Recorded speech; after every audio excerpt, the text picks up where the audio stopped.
Hallelujah. Praise the Lord. आप सबको जय मसीह की।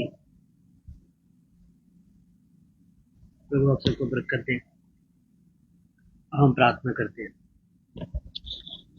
मेरे महान और सामर्थी परमेश्वर, सर्वशक्तिमान, पवित्र पवित्र पवित्र परमेश्वर, प्रभु आज के प्रचार को मैं आपके पवित्र हाथों में देता हूँ। जो भी भाई बहन आज के वचन को सुने वो ब्लेस हो। तेरा आत्मा उनसे बात करे, तेरा आत्मा आज के वचन के द्वारा उन्हें गाइड करे। प्रभु तेरे वचन में लिखा है, बोलने वाले तुम नहीं बल्कि पिता का आत्मा तुम्हारे अंदर होकर बोलता है। तो प्रभु आज जो भी मैं बोलूं तेरा आत्मा मेरे अंदर से होकर बोले। प्रभु धन्यवाद करते हैं पिता, यीशु मसीह के नाम से, आमीन। हालेलुया। आप सबका स्वागत है परमेश्वर की पवित्र प्रेजेंस के अंदर।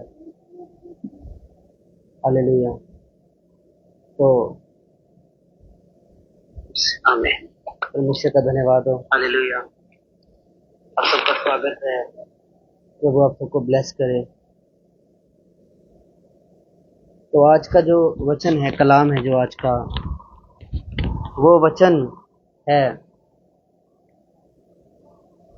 उत्पत्ति की पुस्तक 12 अध्याय उसका 1 वचन से हम देख रहे हैं। उत्पत्ति 12 उसका 1 वचन से हम देख रहे हैं परमेश्वर की पवित्र प्रेजेंस के अंदर। हालेलुया। तो उत्पत्ति 12 की 1 में लिखा हुआ है, यहोवा ने अब्राम से कहा, अपने देश और अपने कुटुंबियों और अपने पिता के घर को छोड़कर उस देश में चला जा जो मैं तुझे दिखाऊंगा। मैं तुझसे एक बड़ी जाति बनाऊंगा और तुझे आशीष दूंगा। तेरा नाम महान करूंगा और तू आशीष का मूल होगा। जो तुझे आशीर्वाद दे उन्हें मैं आशीष दूंगा और जो तुझे कोसे उन्हें मैं श्राप दूंगा। भूमंडल के सारे कुल तेरे द्वारा आशीष पाएंगे। यहोवा के इस वचन के अनुसार अब्राम चला और लूत भी उसके संग चला, और अब्राम हारान देश से निकला। उस समय वह 75 वर्ष का था। यहाँ पे हम प्रभु के वचन में देखते हैं कि प्रभु ने अब्राम को कहा कि तू अपने देश को, अपने परिवार को, अपने माता पिता के घर को छोड़कर उस देश में चला जा जो देश मैं तुझे दूंगा।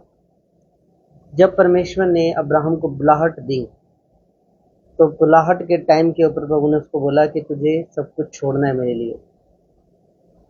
और अब्राहम ने विश्वास के साथ अपने घर घराने को छोड़ दिया, अपने परिवार को छोड़ दिया, अपने कुटुंबियों को छोड़ दिया, अपने देश को छोड़ दिया। कितना बड़ा अब्राहम का फेथ था, कितना बड़ा अब्राहम का विश्वास था। बाइबल में जब हम देखते हैं तो प्रभु का वचन कहता है कि परमेश्वर ने अब्राहम को अपना मित्र कहा। जिस तरह मूसा को परमेश्वर ने मित्र कहा, वैसे ही अब्राहम को भी परमेश्वर ने अपना मित्र कहा और विश्वास का पिता भी कहा। हालेलुया। अब्राहम से परमेश्वर ने इतना प्रेम किया। पर जब हम अब्राहम के सैक्रिफाइस को, उसके त्याग को देखते हैं, कितना बड़ा त्याग। क्या आज अगर प्रभु किसी को बोल दे कि तूने तेरा घर छोड़ना है, तूने तेरा परिवार छोड़ना है, तूने तेरा देश देके ये देश छोड़ के तू जाके तूने बांग्लादेश में जाके प्रचार करना है, ये देश छोड़ के तूने जाके श्रीलंका में जाके प्रचार करना है, ये देश छोड़ के तूने यूके में जाके प्रचार करना है, अपना परिवार छोड़ना है, क्या किया? अब्राहम ने परमेश्वर की बात को माना, उसकी बात की आज्ञाकारिता को किया। हालेलुया। और अपना देश छोड़कर, अपना परिवार छोड़कर, अपने कुटुंबियों को छोड़कर अब्राहम जो था वो पता नहीं है कहाँ जाना है, पता नहीं है कौन से नगर में जाना है, पता नहीं है कौन सी जगह जाना है, कोई कुछ नहीं पता। बस जस्ट परमेश्वर ने कह दिया और वो उस देश को छोड़कर चल दिया। परमेश्वर ने अब्राहम से 4 प्रतिज्ञाएं की। उसके बाद तो वो 4 प्रतिज्ञाएं कौन कौन सी थी? पहली प्रतिज्ञा थी कि मैं तुझसे एक बड़ी जाति बनाऊंगा। दूसरी प्रतिज्ञा थी कि मैं तुझे आशीष दूंगा। तीसरी प्रतिज्ञा थी मैं तेरा नाम महान करूंगा। और चौथी थी तू आशीष का मूल होगा। ये 4 प्रतिज्ञाएं परमेश्वर ने अब्राहम से की।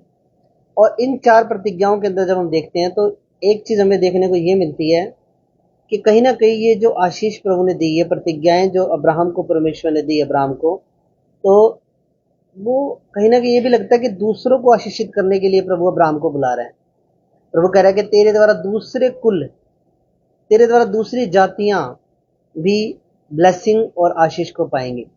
जब हम बाइबल में यीशु मसीह को, जब यीशु मसीह के पास जब एक एक लेडीज आती है, वो बोलती है कि मेरी बेटी को चंगा कर, मेरी बेटी को चंगा, तो उसको बोलता है कि लड़कों की रोटी लेकर कुत्तों के आगे डालना उचित नहीं। फिर वो लेडीज आगे से बोलती है, प्रभु कुत्ते भी वही चूर चार खाते हैं जो उसके स्वामी की मेज से गिरती है। परमेश्वर ने कहा कि मैं पहले, यीशु मसीह ने कहा कि मैं पहले अब्राहम के वंश के लिए बुलाया गया हूँ। बाद में जब अब्राहम का वंश, और परमेश्वर ने कहा, यीशु मसीह ने कहा कि मैं पहले अब्राहम के वंश के लिए बुलाया गया हूँ। अब्राहम का वंश जब ब्लेस हो जाएगा, उसके बाद वही आशीष दूसरे लोगों तक भी पहुंचेंगी। पर उस लेडीज का फेथ इतना बड़ा था कि बोले कि प्रभु कुत्ते भी वही चूर चार खाते हैं जो स्वामियों की मेज से गिरती हैं। और जब यीशु मसीह ने उसके फेथ को देखा, प्रभु ने कहा तेरा फेथ, तेरा विश्वास बहुत बड़ा है, और उस लेडीज ने उस टाइम उस बरकत को ले लिया अपने। तो यहाँ पे हम देखते हैं कि कहीं ना कहीं प्रभु यहोवा परमेश्वर जो है वो अब्राहम को बुला रहा है। और किस लिए बुला रहा है? 4 प्रतिज्ञाएं दी हैं और उनको बोल रहा है, अब्राहम को परमेश्वर बोल रहा है कि तू आशीष दूंगा तुझे, तेरे से एक बड़ी जाति बनाऊंगा, तेरे नाम को महान करूंगा, तू आशीष का मूल होगा। आज जब हम यीशु मसीह पे, प्रभु यीशु मसीह पे जब हम विश्वास करते हैं, और जब हम विश्वास करते हैं उसके बाद क्या होता है, हम यीशु यहोवा परमेश्वर के द्वारा हम गोद ले लिए जाते हैं, हम अब्राहम की संतान कहलाते हैं। बाइबल कहती है तुम विश्वास के द्वारा तुम अब्राहम की संतान कहलाए। तो अब क्या होता है, जब यीशु मसीह पे हम फेथ और विश्वास करते हैं तो हम अब्राहम की संतान कहलाते हैं। कितना ही हॉनर, कितना ही आदर अब्राहम के लाइफ के ऊपर हम परमेश्वर का देखते हैं। क्यों? क्योंकि उसने परमेश्वर की बुलाहट के ऊपर विश्वास किया और परमेश्वर के एक कहने पर घर घूर कंट्री अपनी छोड़ दी, सब छोड़ छाड़ के प्रभु के पीछे हो लिया। और पता भी नहीं है, कुछ पता नहीं है कहाँ जाना है कहाँ नहीं जाना। बाद में परमेश्वर उसको बताया कि तुझे मैं कनान देश में लेके जाऊंगा, पर स्टार्टिंग में कुछ नहीं बताया। बस स्टार्टिंग में जस्ट इतना बोला कि अपने घर को छोड़ दे, अपने कुटुंबियों को छोड़ दे, अपने पिता के घर को छोड़ दे, और जो रास्ता मैं तुझे लेके जिस रास्ते पे मैं तुझे लेके चलूंगा, जिस देश में मैं तुझे लेके चलूंगा, उस देश में तुझे मेरे पीछे पीछे चलना है। और अब्राहम ने कोई किंतु परंतु नहीं की। और अब्राहम देखो कितना महान था अब्राहम जस्ट परमेश्वर के एक कहने पर वो परमेश्वर के पीछे निकल गया। बाद में अब्राहम का भाई उसको छोड़ के वो चला जाता है उसको, और फिर भी वो चलता रहता है अब्राहम परमेश्वर के पीछे। हालेलुया। तो 4 प्रतिज्ञाएं परमेश्वर ने अब्राहम के साथ की कि मैं तुझसे एक बड़ी जाति बनाऊंगा, तुझे आशीष दूंगा, तेरा नाम महान करूंगा और तू आशीष का मूल होगा। 3 वचन में लिखा, 12 की 3 में उत्पत्ति, जो तुझे आशीर्वाद दे उन्हें मैं आशीष दूंगा, जो तुझे कोसे उसे मैं श्राप दूंगा। हालेलुया। बाइबल कहती है कि जो तुझे आशीर्वाद दे उन्हें मैं आशीष दूंगा, जो तुझे कोसे उसे मैं श्राप दूंगा, और भूमंडल के सारे कुल तेरे द्वारा आशीष को पाएंगे। अब मैंने बहुत से लोग देखे हैं जो खुदा के दासों के खिलाफ कुड़कुड़ाते हैं, खुदा के दासों के खिलाफ बुड़बुड़ाते हैं, जो मन में आता है वो बोलते हैं। पर बाइबल यहाँ पे क्या कह रही है कि जो तुझे कोसेगा उसे मैं श्राप दूंगा। ये यहोवा परमेश्वर का कलाम है, यहोवा परमेश्वर का वचन है। आज लोग खुदा के दासों के खिलाफ कुड़कुड़ाते हैं, बुड़बुड़ाते हैं, पर खुदा का क्रोध ऐसे लोगों पे प्रकट होता है, खुदा का श्राप ऐसे लोगों पर आता है जो खुदा के दास को कोसते हैं। हालेलुया। बाइबल में एक जगह लिखा हुआ है कि कोई तुझे एक गिलास अगर ठंडा पानी भी पिलाता है, मेरा दास जानकर अगर तुझे कोई एक गिलास ठंडा पानी भी पिलाएगा, उसे भी उसका प्रतिफल मिलेगा। पर आज जो लोग ऐसा करते हैं, मैंने उनकी लाइफ को खत्म होते हुए देखा है। मैंने ऐसे लोगों की जो खुदा के दास के खिलाफ बोले, खुदा के दासों के ऊपर हाथ उठाया, मैंने उन लोगों को मरते हुए देखा है, मैंने उन लोगों को खत्म होते देखा है, मैंने उनके फाइनेंस को खत्म होते हुए देखा है, मैंने उनकी लाइफ में बड़ी तबाहियों को देखा है। मैं आपको रियल बता रहा हूँ, मैं 2014 में मैं प्रभु में आया, 2017 में मैंने सेवा शुरू की प्रभु की, और मैंने अपनी सेवका के एक्सपीरियंस के अंदर मैंने इस चीज़ को महसूस किया कि जो लोग खुदा के दासों पे कुड़कुड़ाए बुड़बुड़ाए, किसी की किडनियां फेल होगी, कोई हार्ट के पेशेंट हो गए, कोई डिप्रेशन में चले गए, कोई दुनिया से रुखसत हो गए। मतलब देखा मैंने खुदा का क्रोध। तो यहाँ पे अब्राहम क्या, परमेश्वर ने अब्राहम को कहा कि जो तुझे कोसेगा उसे मैं श्राप दूंगा। कभी भी खुदा के किसी भी दास के खिलाफ कुड़कुड़ाए ना, बुड़बुड़ाए ना, चाहे कोई छोटा दास है, कोई बड़ा दास है, किसी के पास 1000 कलीसिया है या किसी के पास 5 ही बंदे हैं। खुदा की नजर में सब बराबर हैं। हालेलुया। खुदा की नजर में सब ब्लेस्ड हैं, खुदा की नजर में सब आशीषित हैं, खुदा की नजर में कोई छोटा बड़ा नहीं है। हालेलुया। परमेश्वर की नजर में वो भी दास है जिसके पास 5 कलीसिया है। परमेश्वर की नजर में वो भी दास है जिसके पास 500 कलीसिया है। परमेश्वर की नजर में वो भी दास है जिसकी पास 1000 कलीसिया है। परमेश्वर की नजर में वो भी दास है जो सुसमाचार कर रहा है, जिसके पास चर्च भी नहीं है खुद की, जो घरों में जा जाके विजिटे कर करके सेवा कर रहे हैं, वो भी प्रभु का दास है। वो भी कोई छोटा बड़ा नहीं है। प्रभु बहुत महान है, पक्षपात करने वाला परमेश्वर नहीं है वो। तो जो रेंट पे सेवा कर रहे हैं, जिनके पास जगह भी नहीं है, वो भी खुदा के दास ही हैं, वो भी परमेश्वर के दास हैं। उनका भी हम आदर करें, उनकी रिस्पेक्ट करें और किसी पे कुड़कुड़ाएं और बुड़बुड़ाएं ना। बाइबल कहती है कि जब कोई मेरे दास को छूता है वो मेरी आग की पुतली को छूता है। तो कुड़कुड़ाएं ना, बुड़बुड़ाएं ना कभी भी किसी भी खुदा के दास के बारे में। परमेश्वर जो खुदा के दासों की हेल्प करते हैं, जो खुदा के दासों को आशीर्वाद देते हैं, जो खुदा के दासों से प्रेम करते हैं, परमेश्वर की आशीष उनकी लाइफ के ऊपर रहती है। बट जो लोग खुदा के दासों को कोसते हैं, उन्हें श्राप देते हैं, प्रभु का क्रोध भी उनके ऊपर रहता है। हालेलुया। आगे 12:4 में लिखा, यहोवा के इस वचन के अनुसार अब्राम चला और अब्राम हरान देश से निकला। उस समय वह 75 वर्ष का था। इस प्रकार अब्राम अपनी पत्नी सारे और अपने भतीजे लूत को और जो धन उन्होंने इकट्ठा किया था और जो प्राणी उन्होंने हरान में प्राप्त किए थे, सबको लेकर कनान देश में जाने को निकल चला और वे कनान देश में आ गए। उस देश के बीच में जाते अब्राम शेकेम में, जहां मोरे का बांज वृक्ष है, पहुंचा। उस समय उस देश में कनानी लोग रहते थे। तब यहोवा परमेश्वर ने अब्राहम को दर्शन देकर कहा, यह देश मैं तेरे वंश को दूंगा। और वहां यहोवा के लिए जिसे उसने दर्शन दिया था, वहां एक वेदी बनाई। हालेलुया। तो यहाँ पे जब हम देखते हैं अब्राहम ने क्या किया, वेदी बनाई परमेश्वर के लिए। देखो कितनी कितनी गहरी बात है, इसको अगर आप समझेंगे तो। क्या किया, एक वर्शिप करने के लिए उस स्थान के ऊपर जहां रुका अब्राहम, वहां पे उसने क्या किया, एक आराधना स्थल बनाया, एक वेदी बनाई। वहां उसने एक आराधना के लिए, एक महिमा करने के लिए वहां पे एक उसने वेदी को बनाया। बाइबल कहती है यहाँ उसने वहां यहोवा के लिए जिसे उसने दर्शन दिया था, एक वेदी बनाई। तो अब्राहम जहां भी रुकता था, अब्राहम ने जब अपना खुदा के लिए घर छोड़ दिया और जब अपने घर को छोड़कर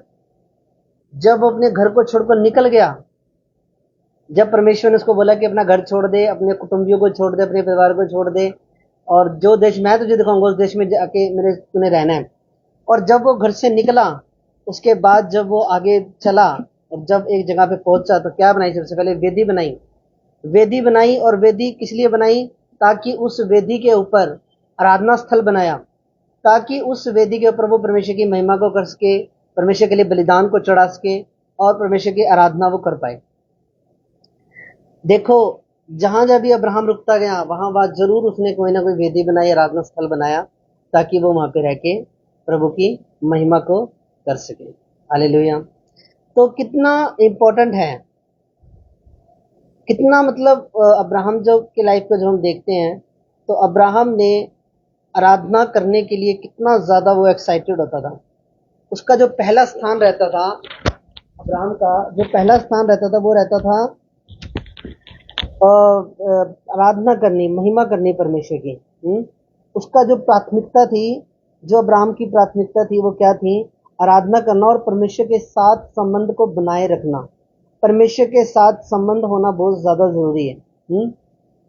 परमेश्वर उसको लेके जा रहा था, उसको परमेश्वर उसके जहाँ पे उसका जन्म हुआ उस देश से निकाल कर उसको वो लेके जा रहा था कनान देश के अंदर।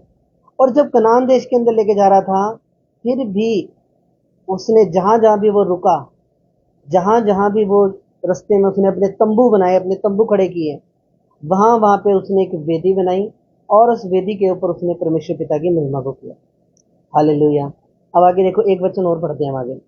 उत्पत्ति 12:8 में लिखा, फिर वहां से आगे बढ़कर उस पहाड़ पर आया जो बेतल की पूर्व की ओर है, और अपना तंबू स्थान में खड़ा किया जिसके पश्चिम की ओर तो बेतल और पूर्व की ओर ए है, और वहां भी उसने यहोवा के लिए एक वेदी बनाई। अब देखो, पहले एक वेदी पहले बनाई, ठीक है, जहां पे परमेश्वर ने उससे बात की थी कि मैं तुझे शेकेम के पास, उन देशों के 6 वचन में क्या लिखा, 12 के 6 में, उस देश के बीच से जाते हुए अब्राहम शेकम में जब मोर का बांज वृक्ष पहुंचा, मोरे का बांज वृक्ष वहां पहुंचा, उस समय उस देश में कनानी लोग रहते थे।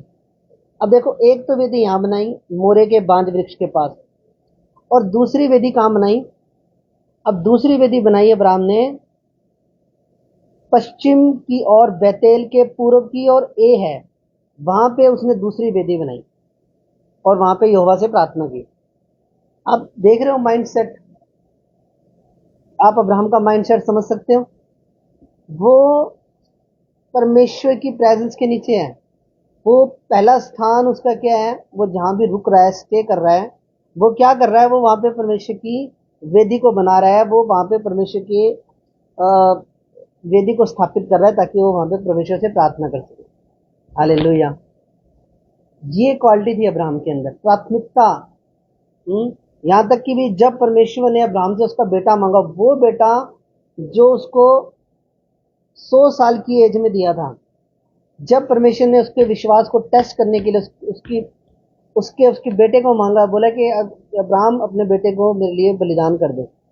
अब्राहम ने बिना कुछ सोचे समझे अपने बेटे को लेके वो चल दिया परमेश्वर के लिए बलिदान करने के लिए। परमेश्वर ने उसके बेटे को लिया नहीं, जस्ट वो उसके फेथ को टेस्ट कर रहा था, उसके विश्वास को टेस्ट कर रहा था, और उसने वो अपने बेटे को भी कुर्बान करने के लिए अब्राहम रेडी हो जाता है। फिर परमेश्वर ने कहा था कि तेरा नाम अब्राम है, पर आगे से तू अब्राहम कहलाएगा, और अब्राहम का मतलब होता है विश्वास का पिता। तो अब्राहम का फेथ इतना ज्यादा प्यार खुदा के साथ, अब्राहम का इतना ज्यादा प्रेम था उसका खुदा के साथ, इतनी ज्यादा उसकी लगाव था, इतना ज्यादा वो खुदा को प्रेम करता था, वो परमेश्वर के एक कहने पे जस्ट वो निकल जाता था। अगर प्रभु ने उसको बोल दिया कि भाई आज यहाँ ये छोड़ दे जगह, और तुरंत उसी टाइम वो क्या करता था, जैसे परमेश्वर उसको कुछ भी बोलता था, वो उसी टाइम उसके ऊपर उस काम को करने के लिए लग जाता था। ये अब्राहम के अंदर खासियत थी, और हमेशा प्राथमिकता देता था प्रभु को, और जैसे ही परमेश्वर की आवाज उसके कानों में पड़ती थी, उस काम को करने के लिए वो तुरंत वो रेडी हो जाता था। हालेलुया। जब परमेश्वर ने अब्राहम को कहा कि अब्राहम तू छोड़ दे अपना घर बार, अपनी फैमिली को छोड़ दे और उस देश में जा जो देश मैं तुझे दूंगा, कनान देश में तुझे दूंगा, कोई आगे से किंतु परंतु नहीं किया अब्राहम ने ये नहीं कहा, ला प्रभु मैं कहाँ जाऊंगा, मैं इतनी मेरे पास भेड़ बकरियां हैं, मैं अपनी पत्नी को लेके कहाँ जाऊंगा, मैं अपने परिवार को लेके कहाँ, प्रभु तू मुझे यही ब्लेस कर दे। प्रभु मैं यहाँ हूं ना, तू मुझे यही ब्लेस कर दे। अब्राहम ने ऐसा कुछ भी नहीं कहा। अब्राहम ने कहा कि परमेश्वर, जैसे ही प्रभु ने उसको बोला वो चल दिया, उसने पैकिंग की अपनी, जैसे मान लो आज रात को दर्शन आया, सुबह उसने सारा पैक बुक किया अपना और सुबह निकल गया। हालेलुया। ऐसा माइंडसेट था अब्राहम का। तो जैसे ही परमेश्वर ने उसको बुलाया, वो विश्वास के साथ तो निकला, और जहां जहां भी गया वेदियां स्थापित की उसने, वेदियों को बनाया, आराधना स्थल बनाए परमेश्वर के लिए, ताकि लोग वहां पे प्रार्थना कर पाए। यहोवा की प्रार्थना की उसने, खुद भी वहां पे परमेश्वर से उसने प्रार्थना की। हालेलुया। आज भी परमेश्वर हमें विश्वास, आज्ञाकारिता और भरोसे के साथ आगे बढ़ाने के लिए बुलाता है। रास्ता पूरा दिखाई अगर ना भी दे तो भी परमेश्वर पर विश्वास रखें और परमेश्वर के साथ चलते रहें। हमें डरने की जरूरत नहीं। जब परमेश्वर किसी को बुलाता है तो उसके साथ भी रहता है। जब परमेश्वर किसी को बुलाता है, उसके फाइनेंस का भी इंतजाम करता है। जब परमेश्वर कभी किसी को बुलाता है, परमेश्वर की कृपा उसके साथ साथ चलती है मेरे